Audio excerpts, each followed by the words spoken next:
هنقلب كويس.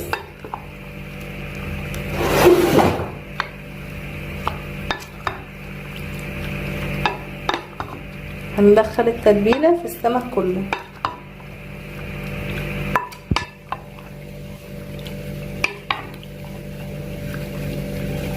التتبيله بقى دي بتتساب في التلاجة لحد ما بتيجي تقلي السمك عادي. عايزه تشيل السمك كده في الفريزر شيليه، ما بيجرالهاش حاجه ولا بتعمل حاجه في السمك، بالعكس ده هي السمك بيشرب منها، بالذات في الخل والليمون كمون التوابل بتاعتها. وده الشكل بتاعنا بتاع السمك. هنشيله في التلاجة بقى لحد وقت الاستخدام.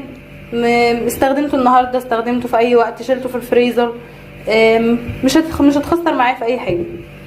وكده الفيديو بتاعنا خلص. اشوفكم على خير في فيديو جديد. مع السلامه.